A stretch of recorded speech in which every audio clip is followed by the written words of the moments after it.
Investment risk అనేది market ఒడిదుడుకులకు లోబడి ఉంటుంది. ఇన్వెస్ట్ చేసే ముందు అందుకు సంబంధించిన వివరాలను క్షుణ్ణంగా తెలుసుకున్నాకే పెట్టుబడులు పెట్టండి. ఈ కార్యక్రమం నిపుణులు, అనుభవజ్ఞుల సూచనలు, సలహాల మేరకు మాత్రమే నడుస్తుంది. మీ పెట్టుబడులకు ఏబిఎన్ ఆంధ్రజ్యోతి ఎటువంటి బాధ్యత వహించదు.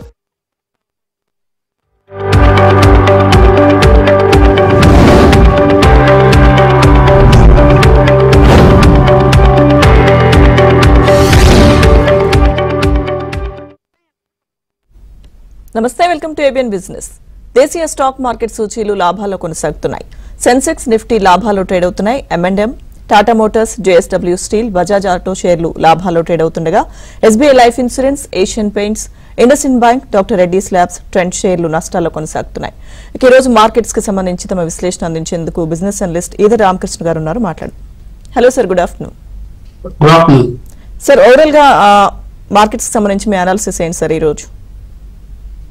సో ఈ రోజు లాభాల్లో ట్రేడ్ అవుతున్నాయండి. అట్లాగే గత వారం కూడా మనకి కొన్ని గుడ్ న్యూస్ రావడంతో, ఒకటి జిఎస్టీ రిఫార్మ్స్, అట్లాగే జీడిపి నెంబర్స్ బాగుండటంతో లాస్ట్ వీక్ కూడా మార్కెట్స్ లో గెయిన్స్ అనేవి మనం చూసాము. ఆల్మోస్ట్ 314 పాయింట్స్ నిఫ్టీలో గెయిన్స్ లాస్ట్ వీక్ లో రికార్డు నమోదు చేసుకుంది.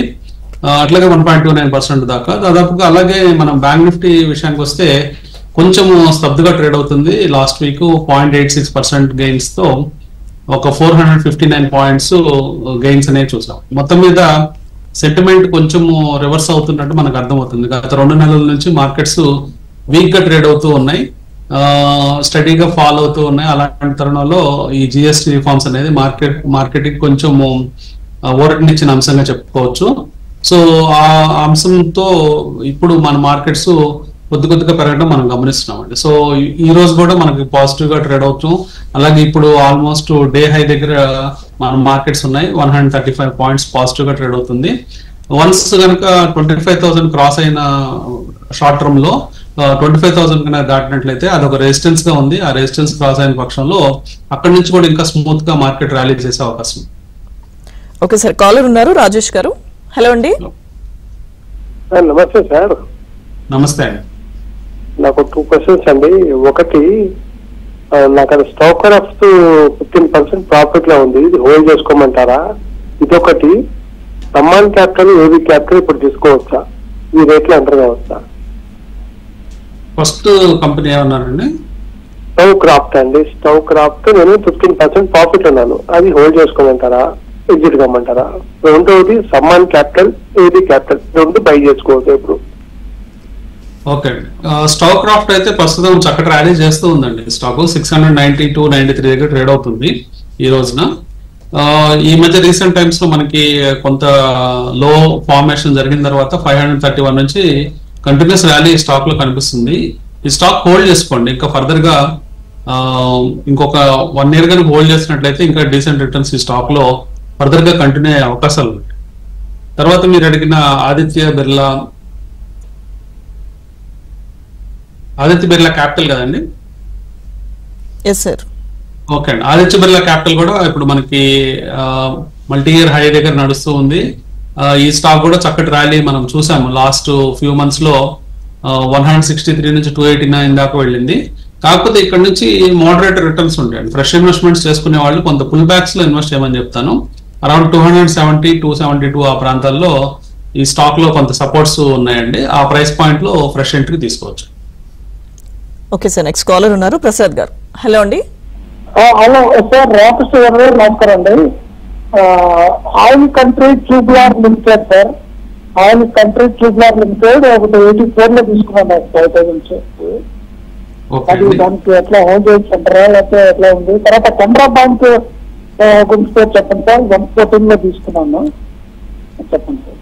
ఈ రోజు పిఎస్యు బ్యాంక్స్ అన్ని చక్కగా ర్యాలీ చేస్తున్నాయండి. కెనరా బ్యాంక్ కూడా మనం లాస్ట్ 5 సెషన్స్ నుంచి చూస్తే చక్కటి ర్యాలీ చేసింది. ప్రస్తుతం 108.54 దగ్గర ఉందండి. చక్కగా హోల్డ్ చేయండి ఈ స్టాక్ ని. 1 year పాటు హోల్డ్ చేస్తే మీరు కనీసం ఒక 20% రిటర్న్స్ పొందే ఛాన్స్ ఈ స్టాక్ లో కనిపిస్తుంది. కాబట్టి Canara bank already existing holders hold చేయండి. ఫ్రెష్ బయింగ్ కూడా ఎన్ని చిన్న డిప్స్ తీసుకున్నప్పుడు ఫ్రెష్ బయింగ్ కెనరా బ్యాంక్ లో చేసుకోవచ్చు అండి. తర్వాత ఆయిల్ కంట్రీ ట్యూబ్లర్ కనుక చూసినట్లయితే 83 దగ్గర ట్రేడ్ అవుతుంది. మీరు 87 లో కొన్నానని చెప్తున్నారు. సో కొంత కన్సాలిడేషన్ అనేది రీసెంట్ టైమ్స్ లో కనిపిస్తుంది లాస్ట్ 1 month నుంచి. ఈ కన్సల్టేషన్ కంప్లీట్ చేసుకున్న తర్వాత మళ్ళీ స్టాక్ ర్యాలీ చేసే అవకాశాలు ఉన్నాయి. లాస్ట్ 1 year 1.5 year లో చూస్తే స్టడీగా ఈ స్టాక్ పెరగడం గమనిస్తున్నాము. ఇంకా ఫర్దర్ గా అప్ సైడ్ ఉన్నట్టు అర్థమవుతుందండి. కాబట్టి ఈ స్టాక్ ని హోల్డ్ చేయండి. 1 year పాటు హోల్డ్ చేసినట్లయితే కనీసము ఒక 100 రూపీస్ టార్గెట్ గా పెట్టుకోవచ్చు ఈ stock. Okay sir, next caller ఉన్నారు నరేష్ గారు. హలో అండి. మేడం, రామకృష్ణ గారు, నాకు 2 స్టాక్స్ మీద ఇన్ఫర్మేషన్ కావాలండి. ఒక టాటా కన్స్యూమర్ ప్రొడక్ట్స్, ఒకటి బెల్రైజ్ ఇండస్ట్రీస్ అండి. ఇప్పుడు ఎంటర్ చేసుకోవచ్చా అండి? రెండో స్టాక్ ఏమన్నారండి? Belrise industries. Belrise, okay okay. Tata consumer products ప్రస్తుతం 1076 దగ్గర ఉందండి. సో కొంత కన్సల్టేషన్ జరుగుతుంది స్టాక్ లో. ఇక్కడ నుంచి ర్యాలీస్ జరిపే అవకాశాలు ఉన్నాయండి. సో జిఎస్టీ వెసులుబాటుతో పబ్లిక్ దగ్గర ఇంకా ఫండ్స్ అంటే సేవింగ్స్ పెరిగే అవకాశాలు ఉన్నాయి. సో ఇది మెయిన్ గా ఎఫ్ఎంసీజీ రంగం బాగా పెరగడానికి ఉపయోగపడుతుంది. లాస్ట్ ఫ్యూ ఇయర్స్ నుంచి కొన్ని స్టాక్స్ స్తబ్దుగా ఉన్నాయి. టాటా కన్స్యూమర్ మాత్రం లాస్ట్ ఇయర్ పెరిగి మళ్ళీ లాస్ట్ 1 year నుంచి కాస్త స్తబ్దుగా ఉన్నట్టు కనిపిస్తుంది. అంటే ఒక రేంజ్ బౌండ్ లో ఉంది. ఈ రేంజ్ 100 క్రాస్ అయిన టైంలో ఫాస్ట్ గా ర్యాలీస్ వచ్చే అవకాశం ఉందండి. కొంచెం పేషెన్స్ కావాలండి స్టాక్ లో. హోల్డ్ చేయండి, ప్రస్తుతానికి అయితే అమ్మాల్సిన అవసరం లేదు.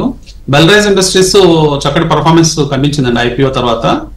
స్టాక్ ఒకసారి లిస్టింగ్ డే హై క్రాస్ చేసిన తర్వాత వెనక్కి చూసుకోకుండా ఆల్మోస్ట్ 100 నుంచి 156 దాకా వెళ్ళింది. ప్రస్తుతం ఒక పుల్ బ్యాక్ కూడా కంప్లీట్ చేసుకుంది. ఫ్రెష్ బయింగ్ అనుకూలంగా ఉందండి స్టాక్. 142 దగ్గర ప్రస్తుతం ట్రేడ్ అవుతుంది.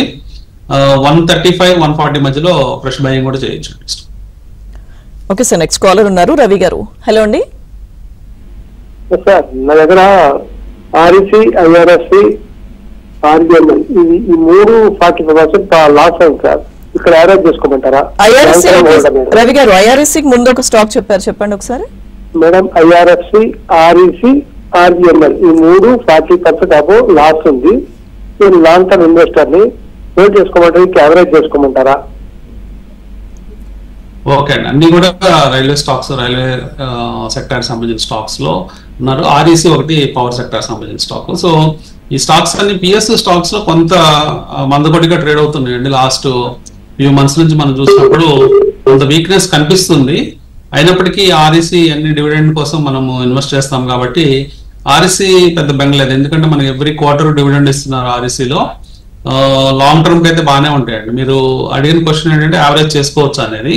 సో కొద్ది మొత్తంలో ఇప్పుడు ఆర్ఈసీలో యావరేజ్ చేసుకోవచ్చు అండి. మల్టిపుల్ సపోర్ట్ పాయింట్స్ దగ్గర ఉన్నాయి. రైల్వే స్టాక్స్ మాత్రం కొంత రైజ్ అయిన తర్వాత మీరు ఇన్వెస్ట్ చేయండి. ఐఆర్ఎఫ్సి కానీ ఇక్కడ నుంచి 125 దగ్గర ప్రస్తుతం ట్రేడ్ అవుతుంది. 140 క్రాస్ అయిన టైంలో యావరేజ్ చేయమని చెప్తాను. అలాగే ఆర్వీఎన్ఎల్ కూడా. సో పెరిగే కొద్దీ యావరేజ్ చేయమని చెప్తానండి. ఇప్పుడు ప్రస్తుతం అయితే హోల్డ్ చేయండి. కొంచెం ఇక్కడ నుంచి ఒక 10% రైజ్ అయిన తర్వాత అరౌండ్ 360, 370 మధ్యలో క్రాస్ అయ్యే టైంలో యాడ్ చేయమని చెప్తాను further positions. Okay sir, next caller ఉన్నారు విజయవాడ నుంచి అంజలి గారు. హలో అండి. హలో అండి, నమస్తే సార్. నమస్తే. ఫ్రెష్ ఎంట్రీ కోసం ఈటీవీ నెట్వర్క్ కానీ అండ్ వేరే కంపెనీ ఏదైనా తీసుకోవచ్చండి? ఈటీవీ నెట్వర్క్ కి ఆపోనెంట్ ఏదైనా? ఓకే అండి, ఇటు ఈ నెట్వర్క్స్ షార్ప్ గా పెరిగిందండి లాస్ట్ 5 సెషన్స్ నుంచి. సో ఇటు ఈ నెట్వర్క్స్ మీరు తీసుకోదలుచుకున్నట్లయితే ఒక పుల్ బ్యాక్ లో తీసుకోండి. అరౌండ్ 2650, 2625 ఆ ప్రాంతాల్లో ఫ్రెష్ ఎంట్రీస్ కి అనుకూలంగా ఉంది. సో ఇప్పుడు ప్రస్తుతం అయితే 2950 దగ్గర ట్రేడ్ అవుతుంది. అంటే ఆల్మోస్ట్ మీకు ఒక 7% తగ్గినప్పుడు యాడ్ చేయమని చెప్తాను questions. Okay sir, next caller ఉన్నారు శ్రీధర్ గారు. హలో అండి. హలో, నమస్తే మేడం. నమస్తే సార్. మా దగ్గర సెంట్రల్ బ్యాంక్ 42 రూపీస్ లో ఉన్నాయి సార్. దాన్ని ఇప్పుడు ఏదైనా యావరేజ్ చేయొచ్చు అంటారా? ప్రస్తుతం హెచ్డిఎఫ్సి బ్యాంక్ ఎంటర్ అవ్వచ్చు అండి. ఏ రేట్ లో ఎంటర్ అవ్వచ్చు చెప్పండి సార్. సో హెచ్డిఎఫ్సి బ్యాంక్ మనం లాంగ్ టర్మ్ కోసం అయితే తీసుకోవచ్చండి పొజిషన్స్. రీసెంట్ గా మంచి కరెక్షన్ కూడా ఇచ్చింది. మనం చూస్తే ఆల్మోస్ట్ 1010 ఆ ప్రాంతాల నుంచి 945 దగ్గర వెళ్ళింది. ఇప్పుడు 972 దగ్గర ఉంది. మీరు లాంగ్ టర్మ్ వ్యూ ఉన్నట్లయితే అట్లీస్ట్ 2 to 3 years హోల్డ్ చేయదలుచుకున్నట్లయితే డీసెంట్ రిటర్న్స్ కోసం హెచ్డిఎఫ్సి బ్యాంక్ లో మీరు ఇన్వెస్ట్మెంట్స్ ఇప్పుడు చేయొచ్చండి. ఇప్పుడున్న ప్రైస్ దగ్గర చేయొచ్చు. సెంట్రల్ బ్యాంక్ ఆఫ్ ఇండియా అయితే కొంచెం వీక్ గా ట్రేడ్ అవుతుందండి పబ్లిక్ సెక్టర్ బ్యాంక్స్ లో. లాస్ట్ ఇయర్ నుంచి చూస్తే ఆల్మోస్ట్ మనకి 70 రూపీస్ నుంచి ఈ స్టాక్ 35 ఆఫ్ ద ప్రైస్ అయిపోయింది. సో మళ్ళీ పబ్లిక్ సెక్టర్ బ్యాంక్స్ రైజ్ అయ్యే టైంలో ఈ స్టాక్స్ లో కొంత మళ్ళీ ర్యాలీస్ జరిపే ఛాన్స్ ఉంటుంది. కాబట్టి చూడండి, అంటే dividend paying company, dividend paying బ్యాంకే, అట్లాగే కొంత ర్యాలీస్ తర్వాత యాడ్ చేయమని చెప్తాను. 40 క్రాస్ అయ్యే టైంలో మీరు ఈ స్టాక్ లో ఫర్దర్ గా యాడ్ చేయమని చెప్తాను. ఓకే సార్, నెక్స్ట్ కాలర్ ఉన్నారు లక్ష్మి గారు చెన్నై నుంచి. హలో అండి. హలో అండి, ఆఫ్టర్నూన్ సార్. ఇప్పుడున్న ప్రజెంట్ రేట్ లో కానీ ఫాల్ బ్యాక్ లో కానీ E2E నెట్వర్క్ కానీ అండ్ CG పవర్ కానీ and one more I mean వేరే కంపెనీ ఏదైనా తీసుకొచ్చండి. సో సెమీ కండక్టర్ ప్లే గురించి మీరు అడుగుతున్నారు. CG పవర్ తీసుకోవచ్చండి, 745 ఉంది. రీసెంట్ గా పెరిగింది ఈ స్టాక్. ఒక లాంగ్ కన్సాలిడేషన్, అంటే almost 2 to 3 months consolidation breakout అయ్యి ఈ స్టాక్ 700 నుంచి బ్రేక్అవుట్ అయ్యి ప్రస్తుతం 745 దగ్గర ఉంది. ఫ్రెష్ ఎంట్రీస్ తీసుకోవచ్చండి CG పవర్. ఇక్కడ మీకు అట్లీస్ట్ 1 year ఉన్నట్లయితే మంచి రిటర్న్స్ ఈ స్టాక్ లో పొందే chance. Okay sir, next caller ఉన్నారు మనోహర్ గారు. హలో అండి. మేడం మాట్లాడండి మనోహర్ గారు, డౌట్స్ అడగండి. సార్ నమస్తే సార్. నమస్తే సార్, SML ఇష్యూజీ ఏంటి సార్ పరిస్థితి? నిన్న మొన్న 1500 ఉన్నది 5,000 దాకా పోయింది, మళ్ళీ 1000 డౌన్ అయింది. ఇది ఇప్పుడు ఏమన్నా పొజిషన్ తీసుకోవాలా సార్? SML Isuzu sir. అవునండి, స్టాక్ మీరు అబ్జర్వ్ చేస్తే షార్ప్ గా పెరిగిందండి. అంటే మనకి జూన్ నుంచి ఇప్పటికి ఆల్మోస్ట్ ఒక 2.5 months లో ఈ స్టాక్ 1857 నుంచి 4500 దాకా పెరగడం చూస్తున్నాము. సో ఆల్మోస్ట్ మీకు 100% కంటే ఎక్కువ రిటర్న్ వచ్చింది కేవలం 2 నెలల్లో ఈ స్టాక్ లో ఉన్న వాళ్ళకి.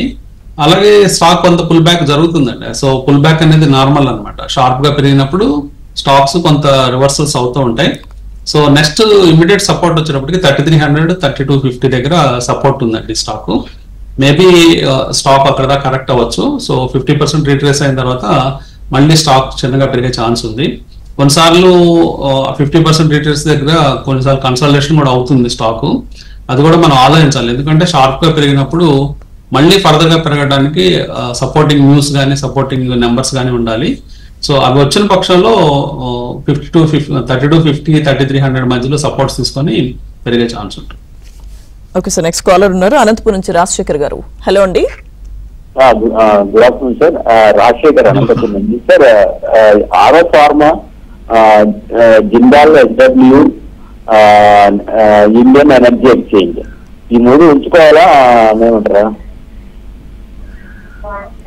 అంటే మీరు ఏ ప్రైస్ లో కొన్నారండి అప్రాక్సిమేట్ గా? ఆరో ఫార్మా 1218 లో కొన్నానండి.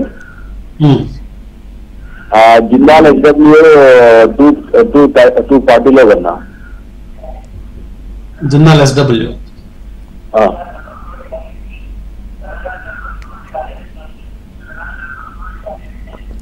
జిందాల్ సా అంటారా మీరు? ఓకే ఓకే అండి. అరబిందో ఫార్మా, IEX, జిందాల్ సా, ఈ 3 కూడా స్టాక్స్ వీక్ గా ట్రేడ్ అవుతున్నాయండి. ప్రస్తుతము ఈ స్టాక్స్ పరిస్థితి ఎలా ఉందంటే మల్టిపుల్ సపోర్ట్స్ దగ్గర ఈ స్టాక్స్ ట్రేడ్ అవుతున్నాయి. ఇన్ కేసు ఈ స్టాక్స్ కానీ ఇంకో ఫర్దర్ గా 5% కనుక పడినట్లయితే ఇంకా షార్ప్ ఫాల్ ఈ స్టాక్స్ లో ఉండే అవకాశం ఉంది. కొంచెం కాషియస్ గా ఉండాలి. అరబిందో ఫార్మా రీసెంట్ టైమ్స్ లో, అంటే లాస్ట్ 6 quarters నుంచి పెద్దగా పర్ఫార్మెన్స్ ఇవ్వటం లేదు. అందువల్ల స్టాక్ కూడా స్టడీగా పడింది. ఆల్మోస్ట్ 1500 నుంచి 1000కి వచ్చేసింది. 33% ఎరోడ్ అవటం చూస్తున్నాం. IEX లో కూడా సిమిలర్ సిచ్యువేషన్ కనిపిస్తుంది. కాబట్టి ఈ స్టాక్స్ లో మీరు ఒక స్టాప్ లాస్ పెట్టుకోండి. ఇక్కడ నుంచి కనుక స్టాక్స్ 5 to 10% కనుక లేదా రీసెంట్ స్వింగ్ లోస్ కనుక కట్ అవుతుంటే ఎగ్జిట్ అయిపో. ఓకే సార్, నెక్స్ట్ కాలర్ ఉన్నారు లత గారు. హలో అండి. హలో అండి, నమస్తే సార్. నమస్తే అండి. నా దగ్గర కొన్ని ఏషియన్ పెయింట్ షేర్స్ ఉన్నాయండి. అలాగే నేను ఓల్డ్ ట్యాంప్ తీసుకొచ్చండి. ఏషియన్ పెయింట్ ఎప్పటి వరకు హోల్డ్ చేయొచ్చండి? ఏషియన్ పెయింట్స్ మీరు కొన్న ప్రైస్ ఎంత మేడం? 2300 అండి. 2300. సో ఇది ఏంటంటే కొంచెము లాంగ్ టర్మ్ వ్యూతో ఉంచుకున్నట్లయితే ఈ స్టాక్స్ బాగానే ఉంటాయండి, ఏషియన్ పెయింట్స్, ఓల్డ్ ట్యాంప్. సో రీసెంట్ గా కొంత కాంపిటీషన్, అలాగే JSW వాళ్ళు, అలాగే ఆదిత్య బిర్లా వీళ్ళందరూ పెయింట్స్ రంగంలో రావడంతో ఈ స్టాక్స్ కొంత పడిపోవడం మనం చూస్తున్నాము. కాకపోతే రీసెంట్ టైమ్స్ లో కప్ ఫార్మేషన్ అనేది ఏషియన్ పెయింట్స్ లో కనిపిస్తుంది. అలాగే పడిపోయిన టైంలో వచ్చిన గ్యాప్ డౌన్ కూడా ఆ గ్యాప్ కూడా ఫిల్ అయ్యే ఛాన్సెస్ షార్ట్ టర్మ్ లో ఉన్నాయి. కాబట్టి ఏషియన్ పెయింట్స్ లీడరు ఈ పెయింట్ ఇండస్ట్రీలో. మీరు ఇప్పుడు ఇమీడియట్ గా అమ్మాల్సిన పని లేదు, హోల్డ్ చేయండి. ఒక 6-7 months హోల్డ్ చేసినట్లయితే ఇంకొంచెం బెటర్ రిటర్న్స్ ఈ స్టాక్ లో. ఆల్రెడీ మీరు ప్రాఫిట్ లో ఉన్నారు, ఇక్కడ నుంచి కూడా ఒక 10-15% రిటర్న్స్ వచ్చే ఛాన్స్ ఉంది. హోల్డ్ అండి. అలాగే ఓల్డ్ ట్యాంప్ కనుక తీసుకున్నట్లయితే కొంత ప్రాఫిట్ బుకింగ్ జరుగుతున్నట్లు అనిపిస్తుందండి స్టాక్ లో. లాస్ట్ 2 quarters రిజల్ట్స్ బాగానే ఉన్నాయి. మీకు అట్లీస్ట్ 1 year కంటే అబౌవ్ టైం ఫ్రేమ్ ఉంటే ఈ ఇన్వెస్ట్మెంట్స్ ని ఓల్డ్ ట్యాంప్ లో కంటిన్యూ చేయొచ్చు. లేదు ఏదైనా షార్ట్ టర్మ్ లో ఫండ్స్ కావాలనుకుంటే ఒక స్టాప్ లాస్ మెయింటైన్ చేయండి. అరౌండ్ 7,000 కూడా కట్ అవుతుంటే ఎగ్జిట్ అవ్వండి. ఓకే సార్, నెక్స్ట్ కాలర్ ఉన్నారు సుజాత గారు. హలో అండి. Good afternoon sir. Good afternoon sir. Good afternoon sir. నేను సబ్సిడీ తీసుకున్నాను సార్, 46 లో తీసుకున్నాను సార్. కానీ అది తగ్గుతుంది సార్. దాని లాంగ్ టర్మ్ కానీ ఉంచుకున్నాను సార్. మరి దాని పరిస్థితి? ఓకే అండి, మీరు కొన్న తర్వాత 46 లో కొన్నారు, ఇప్పుడు ప్రస్తుతం 42 ఉందండి. ఒక 10%. స్టాక్స్ అనేవి ఫ్లక్చువేట్ అవుతూ ఉంటాయండి. సో 10-20%, 30% మామూలుగానే కదులుతూ ఉంటాయి. మనం చూడాల్సింది ఏంటంటే స్టాక్ లో ఫండమెంటల్ గా ఏమన్నా మార్పులు జరిగినాయా, లేకపోతే పర్ఫార్మెన్స్ ఇంకా భవిష్యత్తులో కష్టమా, ఇలాంటి అంశాలు మనం చూసుకోవాలి. 10%-20% అనేవి మామూలుగా స్టాక్స్ మనం కొన్న తర్వాత పడిపోవడం లేకపోతే రైజ్ అవడం ఇవన్నీ కూడా కామన్ గా జరిగే విషయాలే. కాబట్టి ప్రస్తుతానికి స్టాక్ లో మనం కంగారు పడిపోయి ఎగ్జిట్ అవ్వాల్సిన పని లేదు. లాస్ట్ 2 quarters రిజల్ట్స్ బాగున్నాయి. అట్లాగే ఫర్దర్ గా ఈ స్టాక్ లో ఇంప్రూవ్మెంట్ కనిపించే అవకాశాలు ఉన్నాయి. ప్రస్తుతానికి అయితే హోల్డ్ చేయండి, ఇమ్మీడియట్ గా అమ్మాల్సిన పని లేదు. ఓకే సార్, నెక్స్ట్ కాలర్ ఉన్నారు వెంకటేశ్వర్ గారు. హలో అండి. హలో, నమస్కారం మేడం. నమస్తే అండి, మాట్లాడండి. నా దగ్గర marks and pharma, Zydus life science ఉన్నాయండి. అవి ఉంచుకోమంటారు అమ్ముకోమంటారు? లాభంలోనే ఉన్నాయి. సో మీరు లాంగ్ టర్మ్ ఇన్వెస్టర్ అండి, అంటే మీరు షార్ట్ టర్మ్ అండి? సో మార్క్స్ అండ్ ఫార్మ్ అయితే మీరు కొంచెము వీక్ గా ఉంది ప్రస్తుతానికి. జైడస్ అయితే బాగానే ఉందండి. Zydus pharma, Zydus life sciences బాగానే ఉంది. 1030 పెరిగే సూచనలు కనిపిస్తున్నాయి. ఇంకా ఫర్దర్ గా పెరిగే ఛాన్సెస్ జైడస్ లైఫ్ సైన్స్ లో కనిపిస్తుంది.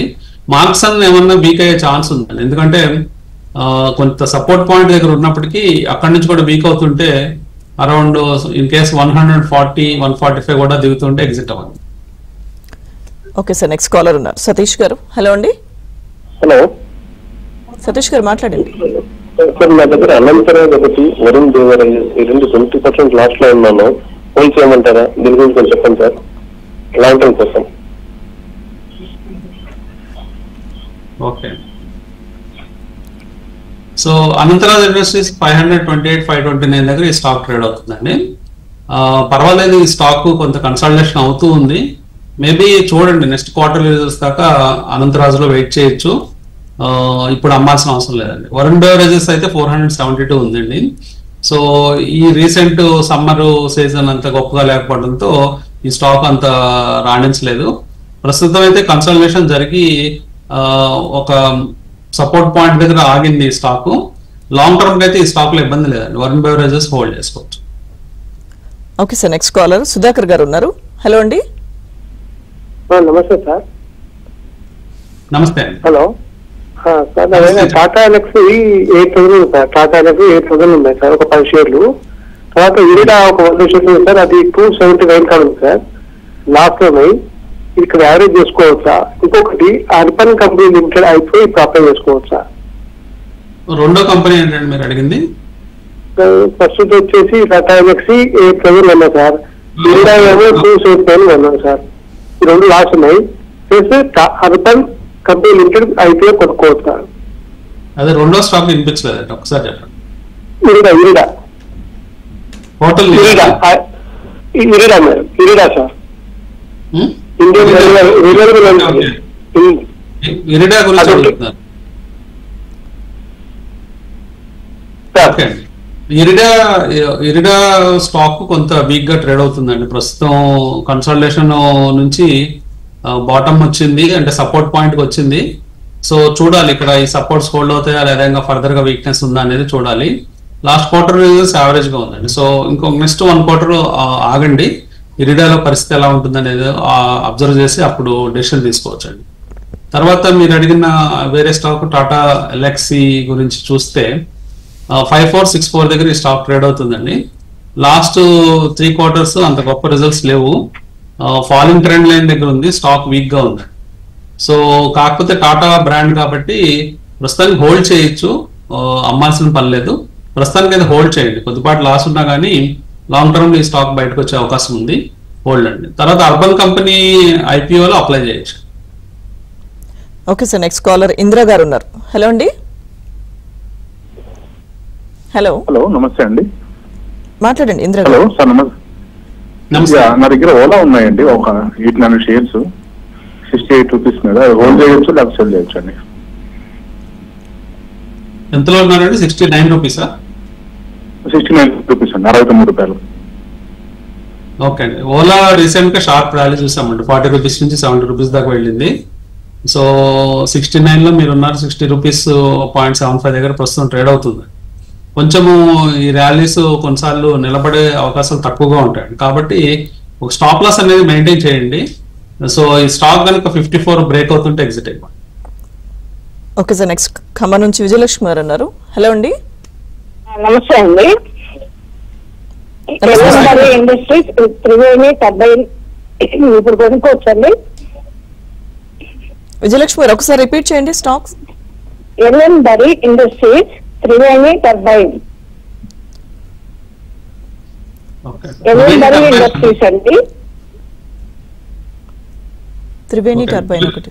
Triveni turbine Ellenbarrie industries. Ellenbarrie industries.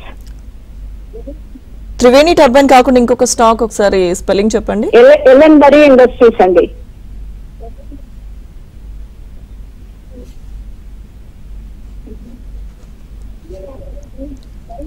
Okay అండి, త్రివేణి టర్బైన్ గురించి మనము డిస్కస్ చేద్దాము.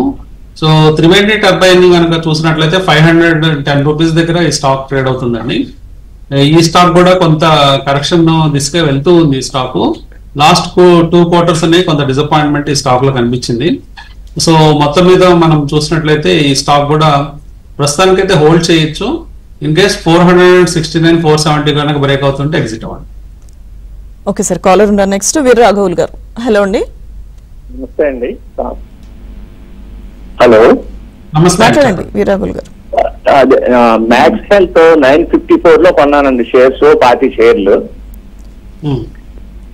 దాన్ని అమ్మేసేసి ఇప్పుడు కిమ్స్ లోకి షేర్లు కొందాం అనుకుంటున్నాను. ఉంచమంటారా అమ్మేయమంటారా? మ్యాక్స్ హెల్త్ లో ప్రాఫిట్ ఎంత ఉందండి? ప్రాఫిట్ ఉందండి, ఉందండి. 6,000 ఇప్పుడు 1156 ఉందండి ఇప్పుడు రేటు. అవునండి, నేను 954 లో కొన్నానండి. Okay okay. సో కిమ్స్ చూస్తే కిమ్స్ కూడా బాగానే స్టడీగా పెరుగుతుందండి. మ్యాక్స్ హెల్త్ కూడా సిమిలర్ చార్ట్ ప్యాటర్న్స్ అయితే రెండు ఒకే విధంగా ఉన్నాయి. సో మీరు కిమ్స్ లో ఇన్వెస్ట్ చేద్దాం అనుకుంటే చేయొచ్చండి, మ్యాక్స్ నుంచి షిఫ్ట్ అవ్వచ్చు. లాంగ్ టర్మ్ లో బాగుంటుందండి, కిమ్స్ కూడా బాగా రిటర్న్స్ ఇచ్చే ఛాన్స్ ఉంది. ఓకే సార్, కమెంట్స్ లో ఒక డౌట్ అడుగుతున్నారు సార్. ఎస్ బ్యాంక్ అలాగే జియో కరెంట్ ప్రైస్ లో లాంగ్ టర్మ్ కోసం బై చేయొచ్చు అని అడుగుతున్నారు. ఎస్ బ్యాంక్ అవసరం లేదండి, ఎస్ బ్యాంక్ లాంగ్ టర్మ్ కి బై చేయాల్సిన అవసరం లేదు. ఎగ్జిస్టింగ్ షేర్ హోల్డర్స్ కూడా ఎప్పుడైనా ర్యాలీస్ వస్తే ఎగ్జిట్ అయిపోవడం బెటర్. జియో ఫైనాన్షియల్ కనుక లాంగ్ టర్మ్ కోసం కొనదలుచుకుంటే కొనొచ్చండి. సో చక్కటి రిటర్న్స్ ఈ స్టాక్ లో వచ్చే ఛాన్స్ ఉంది. రీసెంట్ గా మనం చూసాము ఆల్రెడీ ఏప్రిల్ నుంచి ఈ స్టాక్ 220 నుంచి 320, 340, 330 దాకా పెరగడం చూసాము. ప్రస్తుతం ఒక పుల్ బ్యాక్ తర్వాత 311 దగ్గర ఉందండి. లాంగ్ టర్మ్ వాళ్ళు ఈ స్టాక్ లో ఎనీ డిప్ కొనుక్కోవచ్చు. ఓకే సార్, నెక్స్ట్ కాలర్ ఉన్నారు ఖమ్మం నుంచి విజయలక్ష్మి గారు. హలో అండి. హలో అండి, నమస్తే సార్. యథార్థ హాస్పిటల్ ఆసరా డిఎం ఫ్రెష్ ఎంట్రీ కోసం ఏ ప్రైస్ లో తీసుకొచ్చండి? సో యథార్థ హాస్పిటల్ ప్రస్తుతం 784 దగ్గర ట్రేడ్ అవుతుందండి. ఈ స్టాక్ రీసెంట్ గా 52 వీక్ హై క్రాస్ అయ్యి షార్ప్ గా పెరిగింది. సో లాస్ట్ 5 సెషన్స్ నుంచి వర్టికల్ గా పెరగడం ఈ స్టాక్ లో మనం చూస్తున్నాము. కొంత పుల్ బ్యాక్ లో స్టాక్ లో యాడ్ చేయమని చెప్తానండి. 740, 745 ఆ ప్రాంతాల్లో యాడ్ చేయండి. ఓకే సార్, ఓవరాల్ గా ఈ వీక్ మార్కెట్ ట్రెండ్ ఏ విధంగా ఉండే అవకాశం ఉంటుంది సార్? మార్కెట్ ట్రెండ్స్ కనుక చూసినట్లయితే మార్కెట్స్ ఒక రేంజ్ లో స్టక్ అయిపోయినాయండి లాస్ట్ 2 to 3 months నుంచి. ఆ స్ట్రక్ అవటం వల్ల మనకి పెద్ద రేంజెస్ కనిపించడం లేదండి. వన్స్ 25,000 దాటి 25,000 25,100 క్రాస్ చేసి క్లియర్ గా క్లోజ్ అవుతుంటేనే మన మార్కెట్స్ లో ఒక డైరెక్షన్ మనము ఐడెంటిఫై చేయొచ్చు. అట్లాగే బాటమ్ సైడ్ తీసుకుంటే సపోర్ట్ 24,340 మనకి రీసెంట్ స్వింగ్ లోస్ మనకి సపోర్ట్ ఉండే అవకాశం ఉంది. ఆ సపోర్ట్స్ కనుక బ్రేక్ అయిన పక్షంలో మళ్ళీ ఒక క్లియర్ డైరెక్షన్ డౌన్ సైడ్ ఉండే అవకాశం ఉంది. సో కాకపోతే మార్కెట్స్ మాత్రం ఇంట్రాడేలో వాలటిలిటీ ఎక్కువ ఉంటుంది. ఓవరాల్ గా పిక్చర్ చూస్తే మార్కెట్ ఒక 500-600 పాయింట్ రేంజ్ లో స్టక్ అయిపోయింది. సో మనం అనుకున్న రెసిస్టెన్స్ కానీ సపోర్ట్ కానీ బ్రేక్ అయితేనే ఒక క్లియర్ డైరెక్షన్ వచ్చే అవకాశం ఉంది. అప్పటిదాకా కన్సాలిడేషన్ అనేది మార్కెట్ లో